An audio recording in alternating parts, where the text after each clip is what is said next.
대한민국 근현대사를 환경적 세계관으로 알리고 전하는 대한역사문화원의 한국 근현대사 바로 알기 특강입니다. 자유를 위해 싸우다 두 번째 이야기. 교육과 언론을 통해 동포들을 계몽하고 인재를 양성하여 대한의 미래를 준비한 이승만 박사의 이야기입니다. 1913년 2월 3일 아침, 이승만 박사는 하와이 호놀룰루에 도착했습니다. 이 박사는 한인 동포들이 마련해준 푸누이 스트리트 2453번지의 바로 이 집에서 교육자, 언론인, 그리고 독립운동가로서의 하와이 30년의 삶을 시작했습니다. 하와이에 오자마자 이 박사는 가장 먼저 한국교회 핍박을 지필했습니다. 약 2달 동안 백오인 사건에 관련하여 이 박사 자신이 목격한 것, 미국 각 신문에 보도된 자료들, 미국 각 교회에서 대표들을 파송하여 직접 보고된 내용들, 그리고 각 교회들의 월간 잡지들과 미국의 선교회에서 발간한 글들을 바탕으로 백오인 사건 진실과 의미를 정리하여 1913년 4월 한국교회 핍박을 출간한 것입니다. 한국교회 핍박은 모두 5장으로 구성되었는데 제1장 한국교회 핍박에는 일본이 그토록 숨기려 했던 일본의 한국교회 핍박의 실상이 세계에 알려져 일본이 곤란을 겪고 있다는 내용입니다. 제2장 외교상의 관계에서는 일본이 한국교회를 핍박하는 이유가 한국교회 때문에 일본이 외교적으로 난처해졌기 때문이라고 강조합니다. 그리고 제3장 내치상 관계에서는 한국교회가 일본의 식민지 정책의 번번이 방해가 되기 때문에 한국교회를 핍박한다며 8가지 예를 들어 그 이유를 설명하고 있습니다. 제4장 한국 기독교 청년회 YMCA에서는 기독교 청년 활동이 민족의 희망이라고 강조합니다. 제5장 선천학교와 재판의 전말에서는 선천 지역의 학교와 교회가 일제로부터 당한 잔혹한 핍박, 그리고 백오인 사건의 실체가 일제에 의해 조작된 허위 날조 사건이라는 것을 당시 국제사회에 보도된 내용을 인용하여 설명하고 있습니다. 이승만 박사의 한국교회 핍박은 백오인 사건에 관한 정보를 담고 있지만 그렇다고 해서 단순히 일본의 만행에만 초점을 맞추어 일본을 성토하려는 목적이 아닙니다. 이 박사는 책의 서론에 한국교회 핍박을 지필하는 목적을 이렇게 이야기합니다. 이 박사는 일본이 한국교회를 핍박한 것은 교회와 민족과의 깊은 관계 때문이었다라고 서문을 시작합니다. 당연히 관계가 깊죠. 일본이 한국을 통치하는 데 있어 한국교회가 사사건건 방해가 되기 때문입니다. 무릇 무엇인가를 소망하는 사람은 그 소망하는 바를 이루기 위해 일을 하고자 할 것이다. 또한 일을 하고자 하는 자는 그 일의 실상을 알고자 할 것이다. 이는 거꾸로 이야기하면 일을 알아야 올바로 행할 수 있으며 올바로 행해야 소망을 이룰 수 있는 것이다. 만일 알고도 행하지 않는다면 아무런 결과도 얻어지지 못할 것이다. 무릇 이 글을 쓰는 것은 일본의 잘못함을 알리고자 하는 것이 아니라 우리의 잘한 바를 알리고자 함이다. 이 뜻을 알고 행하기를 힘쓰기를 바라며 이 글이 더 나아가 우리 민족 전체에게 유익을 주었으면 하는 바람이다. 이 박사는 한국인들이 일본의 부당함을 알리고 싶고 또 일본으로부터 벗어나 독립을 소망한다면 지금 우리에게 닥친 일의 원인과 실체, 그리고 이 절박한 상황을 벗어날 바른 방법을 알고 제대로 행동하라는 것입니다. 이 박사는 일본의 만행이나 곱씹으며 원망하고 불평하는 것은 우리의 살 길이 아니라고 말합니다. 오히려 앞으로 우리가 무엇을 어떻게 하는지 우리의 처신이 중요하다는 것이죠. 그래서 한국교회 핍박을 통해 앞으로 우리가 무엇을 어떻게 해야 하는지 말하겠다는 것입니다. 이 박사는 한국교회의 존재 자체가 외교와 내치 두 가지 차원에서 일본에게 위협이 된다고 했습니다. 외교상 관계를 설명하는 부분에서 이 박사는 다음과 같이 이야기합니다. 한국교회 지도자들이나 서양 선교사들, 외국교회 방문객들은 실상 정치적 간섭을 하려거나 배일 사상을 가지고 있는 것이 아님에도 한국에 교회가 있다는 이유 하나 때문에 한국의 정치 상황을 외국에 있으면서도 알게 되는 것이며 세계의 정의를 한국으로 이어지게 하는 것이다. 일본은 이렇게 외교적 관계가 얽혀 있기 때문에 한국 교회를 싫어하는 것이다. 한국 교회의 시작은 서양 선교사들에 의해서였습니다. 그 선교사들은 여전히 한국 교회 안에 있었고 자신을 파송한 나라 선교부에 한국 교회의 사정과 형편을 보고하고 있었을 것입니다. 선교사들이 스파이 같은 첩보 활동을 한 것은 아닙니다. 하지만 선교사들은 선교 활동을 보고하고 그에 따른 기도 제목과 자신의 삶을 나누는 가운데 선교사 본인이 원하든 원치 않든 이 한반도의 실상도 함께 전달된 것이죠. 기독교 세계관을 가진 서구 유럽의 나라들은 선교사들이 보내준 선교 보고에서 천황을 신으로 숭배하는 일본에 대해 듣게 되었을 것입니다.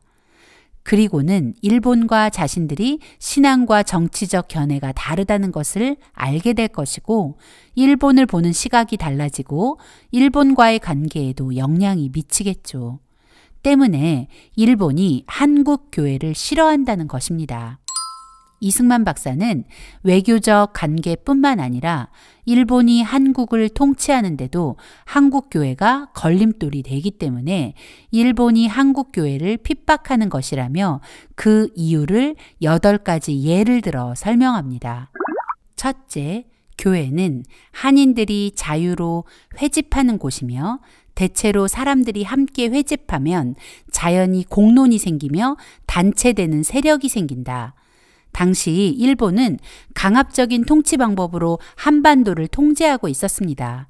한일합방 이후 일본은 4, 5인 이상 모이는 단체를 결성할 때 반드시 조선 총독부의 허가를 받도록 했습니다.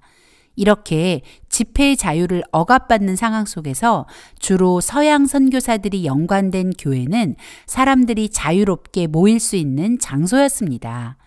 교회로 모여든 사람들에게 공론이 일어나고 그 공론은 곧 모두를 결속시켜 큰 힘이 되기 때문에 일본은 한국 교회를 핍박한 것입니다. 둘째, 이 교회 안에는 활동력이 많기 때문이다. 지난 과거를 돌아보면 조선은 스스로 서지 못하고 누군가의 의지에 왔다고 이 박사는 말합니다. 조선은 명나라에 기대다가 명이 망하자 청나라에 그리고 러시아에 기대고 일본에 기대다가 나라를 빼앗겼습니다.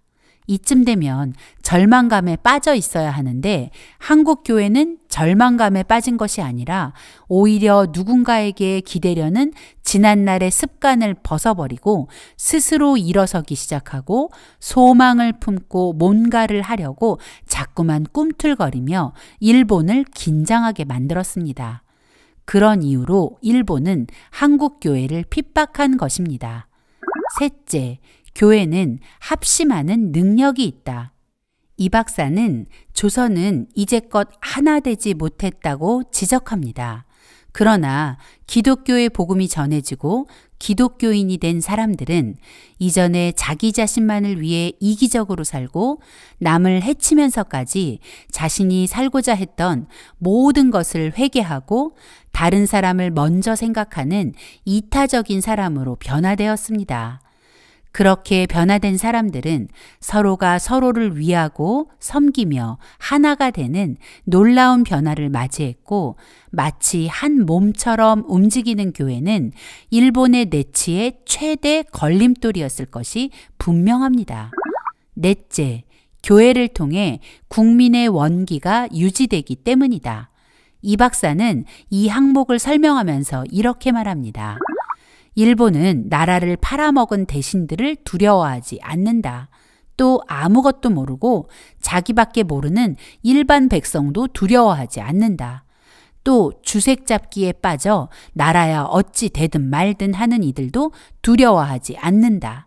그러나 교회의 높은 도덕적 가르침은 사사건건 일본의 이익과 대치되었다. 네, 맞습니다. 기독교는 나라에 대한 의무와 책임감을 확고히 해주기 때문에 거룩한 기독교인이 많아지면 책임감 있는 거룩한 국민이 많아지는 것이죠. 그렇기 때문에 일본은 한국 교회가 몹시 싫었을 것입니다. 다섯째, 교회는 청년 교육에 힘쓰기 때문이다. 일제가 조선을 점령하고 모든 학교가 일본의 통제 아래 들어가게 되었습니다. 하지만 교회의 주일학교와 교회가 세운 학교들은 한국 젊은이들을 깨울 교육을 멈추지 않았습니다. 이 박사는 만약 교회가 없었다면 우리 아들, 딸들의 미래는 사라졌을 것이다 라고 말하며 이런 교회의 역할 때문에 한국 교회가 일본에 대한 핍박 대상이 되었다고 말합니다. 여섯째, 교회는 우상을 섬기지 않는다. 그래서 일본 천황을 따르지 않는다. 일본의 속마음이 온 세상의 천황 숭배였다는 것을 기억하시죠? 때문에 한국교회는 도저히 일본의 통치를 받아들일 수 없었고 일본은 더 깊이 한국교회를 증오했습니다. 일곱째, 선교사들의 도의적 영향력이 조선에 확장되었기 때문이다. 선교사들은 자신들이 가지고 있는 모든 것을 조선을 위해 헌신했고 자신들이 제일 좋아하는 것을 조선에 주려고 온 힘을 다했습니다. 그리고 그들은 하나님을 사랑하고 이웃을 사랑하는 경천 애인 사상과 발달된 문명을 우리에게 가르치며 우리와 함께 살고 모든 환난과 질고를 우리와 함께하는 우리의 친구였습니다. 그래서 일본은 끊임없이 선교사들을 중상모략하고 조선에서 쫓아내려고 했던 것이죠. 백오인 사건 당시 음모 격려자로 지목된 서북지방 선교사들, 일본에 의해 수도 없이 추방당한 선교사들이 바로 그 증거입니다. 마지막으로 혁명 사상의 풍조가 동양에 전파되기 때문이다. 기독교는 한국뿐만 아니라 동양의 모든 나라로 퍼져나가게 될 것이기 때문에 대동아 공영을 내세우며 아시아 전체를 식민지로 만들고자 했던 일본은 당연히 한국교회가 두려움의 대상이 될 수밖에 없는 것입니다. 이 박사는 이렇게 결론을 내립니다. 앞으로 조선을 살릴 길은 지식과 실력을 쌓는 것이고 기독교다. 이 박사는 기독교인이 된 이후 자신을 인도하시는 하나님의 놀라운 손길을 경험했습니다. 그리고 이렇게 확신에 찬 고백을 하는 것입니다. 한국교회 핍박은 한인 동포들에게 나라와 동포들이 처한 상황과 그 원인 그리고 대안을 알려주는 교본 같습니다. 한국교회 핍박은 우리의 현실을 직시하게 합니다. 그리고 일본에게 왜 우리가 독립을 해야 하는지 그것을 어떻게 말로 표현해야 하는지 아주 똑똑히 가르쳐 줍니다. 아마도 그 당시 동포들은 이 책을 읽고 이승만 박사의 가이드라인에 따라 자신들이 살고 있는 곳곳에서 한국 교회를 구하기 위해서라도 한국의 독립에 관심을 가지라고 외쳤을 것만 같습니다. 이 박사는 이렇게 한국교회 핍박을 시작으로 동포들을 깨우며 하와이 30년의 삶을 시작하고 있었습니다. 1913년 4월 한국교회 핍박 출판을 마친 이승만 박사는 하와이 여러 섬에 흩어져 사는 한인 동포들을 만나기 위해 1913년 5월부터 7월까지 약 2달간 하와이 군도의 마우이 섬 및 카우아이 섬을 대한인 국민의 하와이 지방 총회장 박상아와 대한인 국민의 총무 안영경과 함께 방문하여 한인 동포들을 만나 한인 동포들의 삶을 돌아보았습니다. 다음 해인 1914년에는 하와이 섬들을 여행하며 만난 동포들의 이야기를 하와이 섬 여행기라는 제목으로 태평양 잡지에 연재하기도 했죠. 이승만 박사는 이 여행에서 기독교인 동포들에 대한 현지인들의 평판을 들으며 자신이 한성 감옥에서 이야기한 거룩한 성도가 거룩한 국민이 된 그 예를 직접 목격하고 1914년 태평양 잡지 6월호에 하와이 한인들의 종교상 형편이라는 제목의 글에 다음과 같은 그 일화를 실었습니다. 이 박사가 한 사탕수수 농장의 주인과 나눈 대화입니다. 이승만 박사는 농장 주인에게 저 사탕수수 농장에서 일하는 한인들은 다 기독교인이라서 성실합니다. 라고 말했습니다. 그러자 농장 주인은 그들이 기독교인인 줄은 몰랐는데 한국인들이 일하는 그 농장은 다른 어떤 나라에서 온 사람들이 일하는 농장보다 생산량이 많다는 것은 알고 있습니다. 라고 말했죠. 이 박사는 곧이어 좋은 교인은 좋은 일꾼이 되는 법이죠. 라고 말했고 농장 주인 역시 그 말에 동의했습니다. 그러더니 농장 주인은 그 한국인들이 기독교인이라는 것을 알고는 한인 동포들이 예배를 드릴 수 있도록 예배 장소를 제공하기도 했다고 합니다. 길게 설명되어 있지는 않아도 그 농장에서 일하던 한국인들의 성실함이 고스란히 느껴지는 일화입니다. 이 박사가 한성 감옥에서 말한 거룩한 성도가 거룩한 국민이 된다는 그 말이 바로 이런 것이죠. 기독교인이 된다는 것은 새롭게 태어난 것과 같습니다. 완전히 달라지죠. 그리고 자신뿐만 아니라 다른 사람도 변화시키는 놀라운 일들이 계속 일어나게 됩니다. 이 박사는 글의 말미에 당시 한인들이 흩어져 살던 여러 지역을 거론하며 그들이 기독교를 근본 삼아서 모든 일에 성실함과 정직함으로 성과를 내고 있다고 말하며 한인들이 기독교를 근본으로 삼는다면 우리 민족의 미래에 영적으로나 육적으로나 복을 누릴 것을 확신한다고 말했습니다. 이 박사의 이 고백은 실제가 되었습니다. 대한민국 근현대사를 찬찬히 살펴보면 기독교가 조선에 들어와 조선 백성을 거룩한 성도로 만들었고 그들과 그 후손은 거룩한 국민이 되어 오늘의 대한민국이 탄생할 수 있었던 것입니다.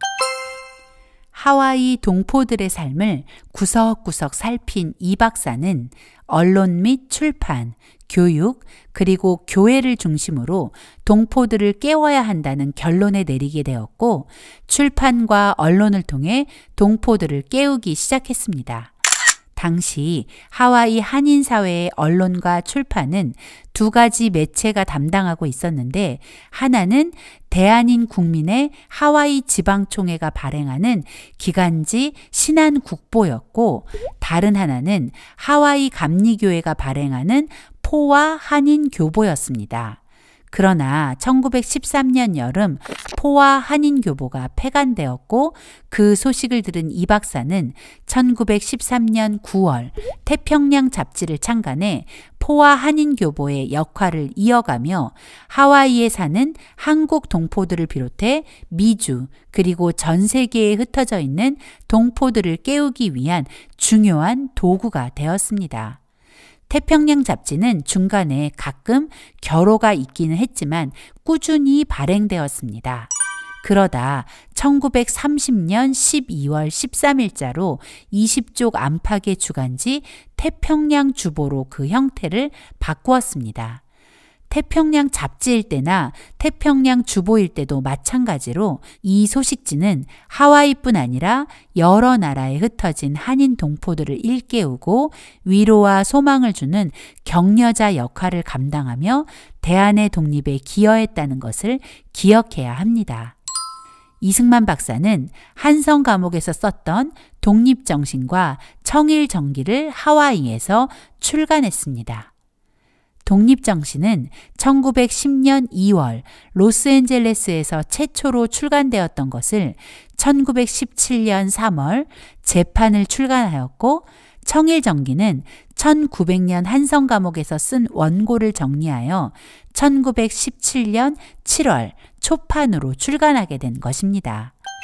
이 박사는 언론과 출판이라는 매체를 통해 동포들이 어떻게 살아가야 하는지를 스스로 고민하고 자신의 사명을 깨닫기를 바랬습니다.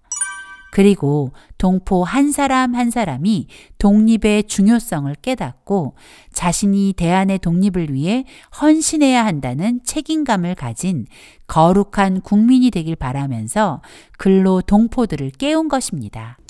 이승만 박사는 언론, 출판과 더불어 교육에 아주 많은 공을 들였습니다. 교육을 통해 인재를 길러내고 그 인재들이 나라를 살릴 수 있다고 믿었기 때문입니다. 이승만 박사가 하와이에 오게 된 중요한 이유 중 하나가 바로 한인 기숙학교의 교장직을 제안받았기 때문이었죠. 이 학교의 공식 명칭은 한인 남학생 기숙학교로 1906년부터 미 감리교회가 운영해온 학교였습니다. 이 박사가 하와이에 온 지 약 6개월이 지난 8월 26일 이 박사는 한인 기숙학교의 교장으로 임명되어 본격적인 한인 동포 교육에 돌입합니다. 이승만 박사는 한인 기숙학교의 교장으로 취임하면서 학교 이름을 한인중앙학교로 바꾸고 학교의 체제도 남녀공학으로 개편했습니다. 이 남녀공학이 한국인이 다닌 학교 중 국내와 국외를 통틀어 최초의 남녀공학이었다는 사실. 1년 후인 1914년에는 여학생들을 위한 기숙사도 마련했죠. 그러나 학교를 후원해온 미 감리교 여선교회는 여학생 기숙사 문제로 마찰이 생기기 시작했고 여학생을 가르칠 수 없다며 항의했습니다. 애초에 학교 이름이 남학생 기숙학교라는 이유였습니다. 이승만 박사는 1915년 6월 한인중앙학교 교장을 사임하고 1915년 10월 교민들이 후원한 기금으로 외부의 지원에 의지하지 않는 독립학교 한인여학원을 설립했고 초대 교장을 맡게 되었습니다. 이 박사는 꼼꼼히 영수증을 발행하며 교민들의 성금이 낭비되지 않게 했고 교민들 역시 학교를 설립하는 일에 모든 과정에 힘을 모았습니다. 이승만 박사의 한인여학원에는 점점 더 학생들이 몰려들었습니다. 하와이의 신문들까지 한인여학원을 홍보해 주었죠. 이 박사는 학교의 로고까지 직접 제작하였고 하와이에서 열리는 국제 퍼레이드에도 참석하는 등 활동의 범위도 넓혀나가며 점점 유명세를 타기 시작했습니다.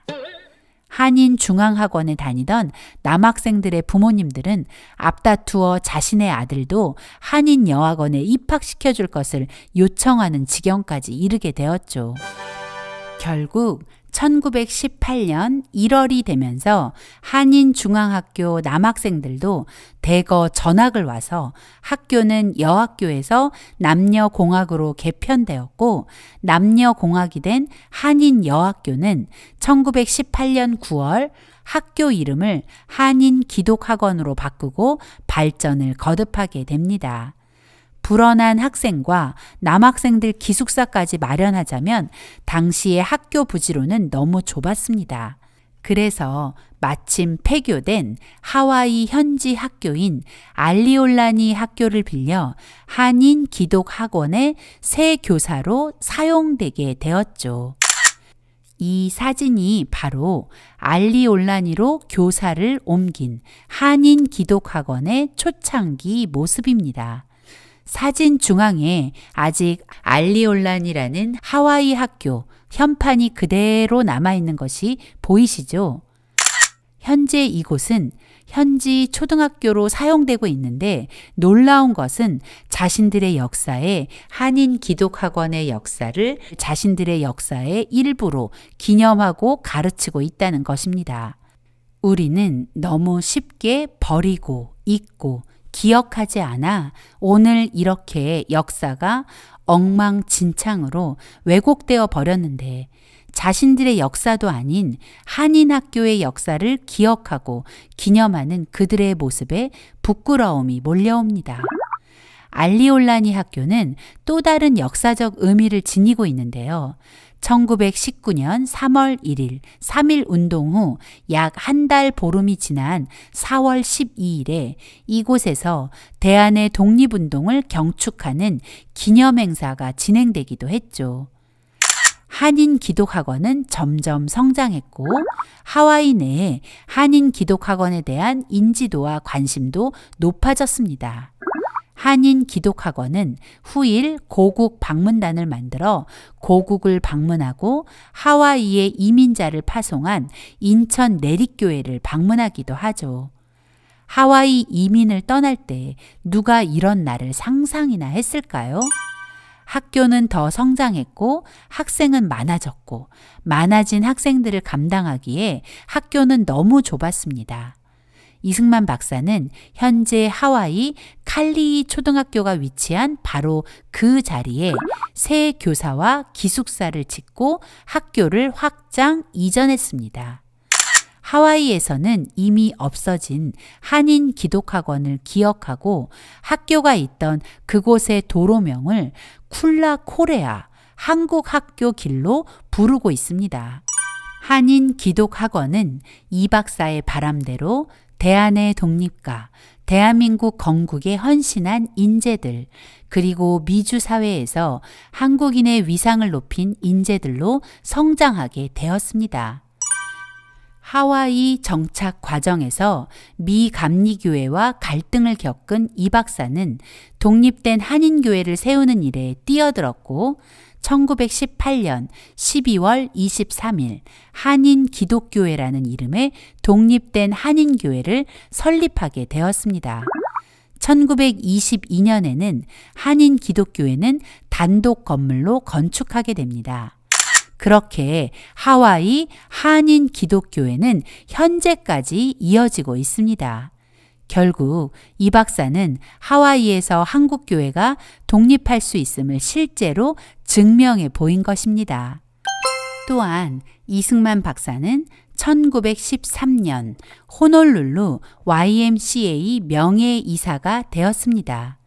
하와이 한인 동포는 하와이 소수민족 가운데 2%를 넘지 못하는 상태였기에 이 박사는 우리 동포들이 하와이 사회에서 동등한 활동을 할 수 있도록 하기 위해 더 그런 선택을 한 것입니다. 또 한인 YMCA 지부도 만들어 한인 기독 청년의 활동도 활발하게 이어갔습니다.